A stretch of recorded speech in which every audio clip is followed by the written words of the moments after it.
जय हिंद दोस्तों। Private school के बढ़ते मनमानी से हर कोई परेशान है। खास तौर पर आपको बता दूं, जो मिडिल क्लास फैमिली है, जो गरीब तबके के लोग हैं, जिनका शौक होता है कि बच्चे को अच्छा एजुकेशन दे, प्राइवेट स्कूल में पढ़ाए, उन लोगों के लिए ये प्राइवेट स्कूल आज के डेट में अभिशाप साबित हो रहा है। लोग तो ऐसे ही परेशान है कि सरकार की तरफ से अच्छी स्वास्थ्य सेवा नहीं मिल रही है, अच्छी व्यवस्था नहीं मिल रही है, रोजगार के लोगों को कमी है, काम धाम सही नहीं चलता है। इसके अलावा प्राइवेट स्कूल का जो मनमानी है कि लोगों का जितना भी इनकम है वो सारा का सारा प्राइवेट स्कूल वाला ले रहे हैं। अगर किसी का एक बच्चा है चलो ठीक है, अगर जिनके 2 बच्चे या 3 बच्चे प्राइवेट स्कूल में पढ़ने वाले जिस फैमिली का, उनका तो 1 रुपया भी बचने का नहीं, यहाँ तक कि उन्हें कर्ज लेने की स्थिति आ जाती है। कारण क्या है कि प्राइवेट स्कूल बहुत ज्यादा मनमानी कर रहे हैं। भाई आप एजुकेशन दे रहे हो तो एजुकेशन का पैसा लो ना। अब प्राइवेट स्कूल क्या कर रहे हैं, सारे के सारे प्राइवेट स्कूल क्या कर रहे हैं, चाहे छोटा से छोटा हो, बड़ी से बड़ी हो, सुविधाएं कुछ रहे ना रहे उससे कोई मतलब नहीं है, लेकिन फी एकदम बराबर लेते हैं। एकदम इस हिसाब से अपने स्कूल का मार्केटिंग करते हैं, अपने ब्रांड का मार्केटिंग करते हैं। इससे बढ़िया कोई बिजनेस अब माना ही नहीं जा रहा है। कुकुर मुत्ते की तरह हर गली में, हर सोसाइटी में, हर कॉलोनी में, हर एरिया में प्राइवेट स्कूल एक तरफ से खुल रहे हैं और इस पर कोई लगाम लगाने वाला नहीं है। स्कूल खुल रहे हैं अच्छी बात है, लेकिन उसके फी पे, उसके मैनेजमेंट पे कोई लगाम लगाने वाला नहीं है। अब देखिए, एजुकेशन का फी तक तो ठीक था, ड्रेस भी आपको उसी स्कूल से लेना है, वो स्कूल वाले ही ड्रेस देंगे, आप बाहर नहीं खरीद सकते। कॉपी किताब उसी स्कूल से लेना है, आप बाहर नहीं खरीद सकते। जूता टाई सारा चीज आपको वहीं से लेना है। मतलब इस तरह वो ट्रीट करते हैं गार्जियन से, अभिभावक से, बच्चों के गार्जियन से, कि अगर बाहर आप लोगे तो आपके बच्चों को बहुत नुकसान होने वाला है, इसका भविष्य बर्बाद हो जाएगा। जो कपड़े आप ड्रेस यूनिफॉर्म बाहर से खरीदेंगे उस पर बम लगा हुआ होता है। जो किताब अगर बाहर से आप मंगवाएंगे तो उस किताब में बहुत सारी गंदी बातें लिखी हुई होती है या फिर अनैतिक बातें लिखी हुई होती है। मतलब यही हुआ ना कि बाहर आप मत खरीदो, ना किताब खरीदो, ना ड्रेस खरीदो, वरना आपके बच्चे का भविष्य बर्बाद हो जाएगा। स्कूल का काम था एडमिशन करो, तुम ड्रेस कहाँ से लेंगे, जूता कहाँ से लेंगे, यूनिफॉर्म कहाँ से लेंगे, किताब कहाँ से लेंगे, कॉपी कहाँ से लेंगे, ये आप लिख के लिस्ट बना कर दे दो, वह जहां से भी ले। आपके स्कूल का नियम है, कानून है, उसका फॉलो होना चाहिए बस। तो नहीं, मनमानी तरीके से बेचते भी है, मनमाने तरीके से उसका रेट भी लेते हैं। चलिए, यहां तक लोग बर्दाश्त कर रहे थे। अब बताओ कि हर साल हर स्कूल में हर साल एडमिशन के नाम पर मोटा चार्ज लिया जा रहा है। आपको बता दूं, चाहे वो नर्सरी में है, एलकेजी में है, यूकेजी में है, फर्स्ट सेकेंड किसी भी क्लास में बच्चा है, 5,000 7,000, ये छोटे स्कूल का बता रहा हूँ, जिस स्कूल का ना कोई मान्यता है, ना किसी प्रकार का कोई उसका वैल्यू है, ना उसमें खेलने की व्यवस्था है, ना किसी प्रकार का उसके बाद फील्ड है, ना अच्छे टीचर है ट्रेंड, उस स्कूल का हालात बता रहा हूँ। सरी एलकेजी यूकेजी का 5,000 7,000 8,000 10,000 रुपया हर साल फी के नाम पर लिया जा रहा है, एडमिशन फी के नाम पर। अगर वही स्कूल थोड़ा बढ़िया है, रजिस्टर है, अच्छा मेंटेनेंस में है, तो उस स्कूल में 15,000 20,000 25,000 लाख लाख रुपए तक हर साल एडमिशन फी के नाम पर लिया जाता है। बताइए कैसे लोग एजुकेटेड होगा, कैसे अपने बच्चों को लोग पढ़ाएगा, भारत का भविष्य कैसे उज्जवल होगा। देखिए, भारत के 80% लोग इसमें पीछे जा रहे हैं। 20% लोगों को कभी फर्क नहीं पड़ा है, अभी भी फर्क नहीं पड़ेगा, आने वाला भविष्य में भी फर्क नहीं पड़ेगा, क्योंकि देश में 20% लोग ऐसे हैं जो संपन्न है, और संपन्न जो नहीं है तो इतनी इनकम जरूर है कि वो अच्छा खासा कमा रहे हैं, बच्चों के अच्छा फीस भर सकते हैं, कुछ उनके पास बैलेंस है, कुछ इन्वेस्टमेंट है, कुछ जमीन जायदाद है, तो वो सर्वाइव कर लेते हैं। लेकिन 80% आबादी देश में ऐसे है जो मिडिल क्लास या गरीब तबके का आता है। उसको क्या है कि डेली कमाना है, डेली खाना है, या फिर छोटे मोटे कहीं पर दुकान लगाते हैं, छोटे मोटे जॉब करते हैं। अगर गवर्नमेंट सेक्टर में ही जॉब करते हैं तो निचले पायदान पर है, छोटे पोस्ट में, डी ग्रेड में जॉब करते हैं। कैसे लोग अपने बच्चों को पढ़ा रहे हैं प्राइवेट स्कूल में। लोग कहते हैं कि फलाने का बेटा, फलाने की बेटी प्राइवेट स्कूल में पढ़ रहा है, पढ़ रही है, लेकिन उसकी स्थिति जाकर पूछो कि क्या क्या उसको देखना पड़ रहा है, क्या क्या झेलना पड़ रहा है, और कहां कहां से पैसा अरेंज करना पड़ रहा है सिर्फ बच्चे का भविष्य बनाने के लिए। हो सकता है आने वाले दिनों में स्कूल ये कहने लगे कि इस बच्चे का टूथब्रश यहीं से लेना पड़ेगा, टूथपेस्ट भी यहीं से लेना पड़ेगा, क्रीम यहीं से लेना पड़ेगा, बच्चे का लगाने के लिए साबुन यहीं से लेना पड़ेगा, उसके लिए तेल यहीं से लेना पड़ेगा। यहाँ तक कि भविष्य में यह कह दे कि बच्चे का आप शादी ब्याह करेंगे तो शादी ब्याह के भी अरेंज स्कूल ही कर देगा, क्योंकि उसका सारा डाटा यहीं पर है, यहीं से लड़की खोज दी जाएगी उसके लिए, उसका भी फी अलग से चार्ज कर। मतलब हर चीज बेचने के लिए स्कूल तैयार है। धीरे धीरे उसका मनमानी बढ़ते जा रहा है, बढ़ते जा रहा है, बढ़ते जा रहा है। एक समय था जब स्कूल का काम था सिर्फ पढ़ाना और पढ़ाई के बदले उसका फी लेना, ट्यूशन पढ़ाता ट्यूशन फी लेना, पहले तो स्कूल, स्कूल से ट्यूशन पर आ गया, उसके बाद ड्रेस पे आ गया, जूता पे आ गया, टाई पर आ गया, किताब बेचने लगे, अब कॉपी तक देने लगे हो। इसके अलावा बहुत सारे मेंटेनेंस चार्ज लेते हैं, साल में एडमिशन चार्ज लेते हैं। बचा क्या बच्चों के लिए? मतलब देखा जाए तो पढ़ाई को छोड़ के स्कूल में सारा चीज अब बच्चों के लिए मिलता है। क्योंकि अधिकतर प्राइवेट स्कूल की जो टीचर होता है, आप अगर टीचर है प्राइवेट स्कूल में पढ़ाते हैं, आप जरूर कमेंट में अपनी बात रखेंगे या फिर आप जानते हैं उसके बारे में।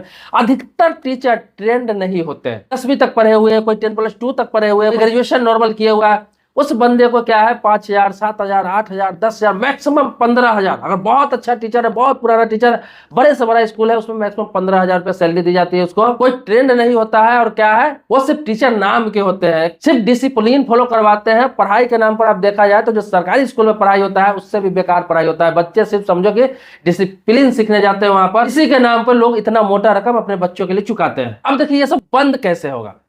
बंद ऐसे होगा कि सरकार को चाहिए कि जितने भी गवर्नमेंट स्कूल है, सरकारी स्कूल है, उसको इस लायक बनाए, ऐसा बनाए कि अच्छे से अच्छे लोग, बढ़िया से बढ़िया लोग, गरीब से गरीब लोग, मिडिल क्लास लोग, सारे लोग अपने बच्चे को वहां पे पढ़ाएं। क्योंकि सरकारी स्कूल में जो टीचर आते हैं वो तो टेंड होते हैं, कम से कम बीएड किए हुए रहते हैं, डीएड किए हुए रहते हैं। तो ये बीएड डीएड ये सब किए हुए रहते हैं जो भी टीचर्स, टेंड होते हैं, प्लस उसके पास एक्सपीरियंस होता है। इसके बाद भी सरकारी स्कूल में पढ़ाई अच्छी क्यों नहीं हो रही? ये सरकार को देखना चाहिए कि इतनी सैलरी देने के बाद भी, इतना व्यवस्था देने के बाद भी, इतना अच्छा स्कूल देने के बाद भी बच्चों की पढ़ाई क्यों नहीं हो रही? लोग प्राइवेट सेक्टर में क्यों भाग रहे हैं? प्राइवेट अपने बच्चों को क्यों पढ़ा रहा है? कुछ ना कुछ कमी है।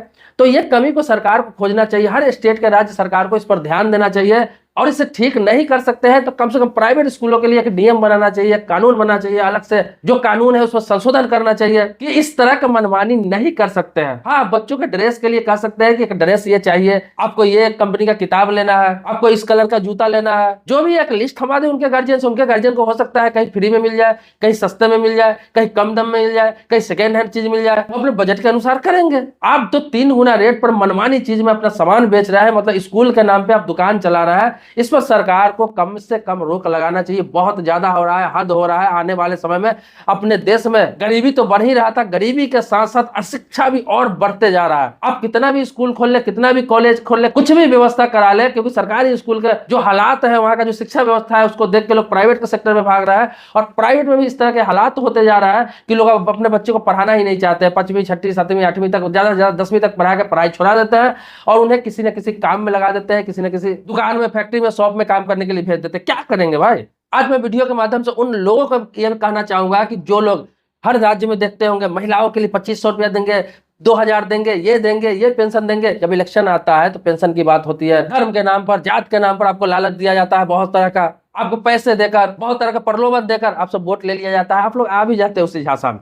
कभी आपने सवाल किया अपने विधायक से, सांसद से? देखिए, विधायक सांसद जीत जाएगा, उसके बाद सवाल करने जाएंगे तो आपको चप्पल से मारेगा, जूता से मारेगा, आपसे मुलाकात तक नहीं करेगा। आप सोचते हैं कि हमारा विधायक जीत जाए, सांसद जीत जाए, तब जाए उससे सवाल करने, तब जाए उनसे डिमांड करने, तब जाए उनको ये चीज कहने के लिए। नहीं भाई साहब, इलेक्शन जहां जहां होता है, ये इलेक्शन प्रक्रिया क्यों बनाया गया है? इलेक्शन जहां जहां होता है, जब आपके पास विधायक जाता है, सांसद जाता है, जो प्रतिनिधि होते हैं, जिसको आप वोट देने वाले होते हैं, जो कैंडिडेट होते हैं, उसको आप उसी टाइम क्यों नहीं कहते हैं कि इस स्कूल को या पैसा करिए? आप 5 साल यहाँ पे जीत के रहते, आपने स्कूलों के लिए क्या किया, शिक्षा व्यवस्था के लिए क्या किया, स्वास्थ्य व्यवस्था के लिए क्या किया? आप कभी खोजते ही नहीं है। अब प्राइवेट स्कूल की मनमानी, प्राइवेट हॉस्पिटल की मनमानी, इस सब पे कहाँ बात करते हैं आप? आप तो सिर्फ रैली में जाते हैं, सुन लेते हैं कि हाँ महीने का 2,000 महिलाओं को मिलने वाला है, 2,500 बेरोजगारों को मिलेगा, बुजुर्गों को इतना पेंशन मिलेगा, ये सरकारी योजना आ रहा है, वो सरकारी योजना आ रहा है, ये कार्ड मिलेगा, वो कार्ड मिलेगा। इसी में अपना भविष्य चौपट कर लेते हैं। लेकिन अपने भविष्य के लिए, अपने बच्चों के भविष्य के लिए, अपने देश के भविष्य के लिए जो चीज पूछना चाहिए वो सवाल आप नहीं करते हैं। ऐसे ही करते करते आपके पुराने पीढ़ी खत्म हो गए, आपके पीढ़ी खत्म हो जाएगा, आपके बच्चे खत्म हो जाएंगे। वही बेरोजगारी, वही परेशानी, वही गरीबी जस के तस बनी रहेगी। सब चीज के लिए लोग आंदोलन करते हैं। इन चीजों के लिए कोई आंदोलन करना चाहिए, अभियान चलाना चाहिए, लोगों को आवाज उठाना चाहिए। खास तौर पर जो सोशल वर्कर है, जो सामाजिक नेता है, जो युवा नेता है, इन सभी के लिए आवाज उठाना चाहिए, इन सभी बातों को रखना चाहिए, इन सभी मुद्दों को रखना चाहिए। क्योंकि